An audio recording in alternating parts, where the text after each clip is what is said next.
America काफी समय से इजराइल और हिजबुल्लाह के बीच युद्ध को रोकने की कोशिश कर रहा है, लेकिन अभी तक वो सफल नहीं हो पाया।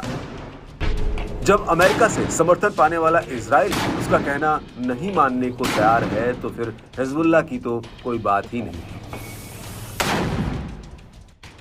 अमेरिका इस युद्ध को कई कारणों से रोकना चाहता है।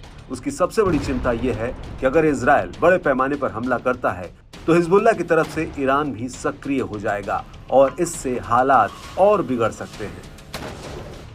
इसको लेकर अमेरिकी राष्ट्रपति जो बाइडेन के मिडिल ईस्ट के दूत अमोस होस्टीन ने पिछले हफ्ते लेबनानी अधिकारियों को चेतावनी दी कि अगर हिजबुल्लाह अपने हमले जारी रखता है तो अमेरिका इजराइल को हमले करने से नहीं रोक पाएगा।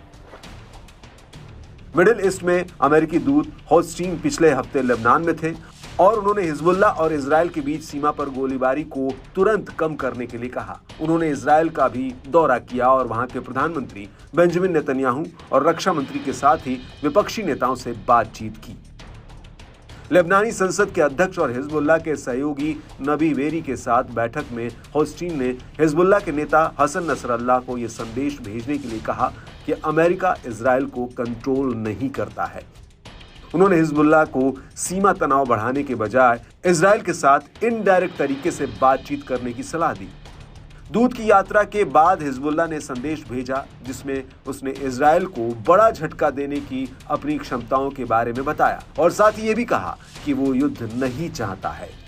इधर अमेरिकी अधिकारी इस बात को लेकर चिंतित हैं कि गाजा इजराइल युद्ध के बीच इजराइल और हिजबुल्लाह के बीच युद्ध की आशंका बढ़ती जा रही है। अगर ऐसा होता है तो क्षेत्रीय तनाव बढ़ जाएगा और अमेरिका इस युद्ध में और उलझ जाएगा।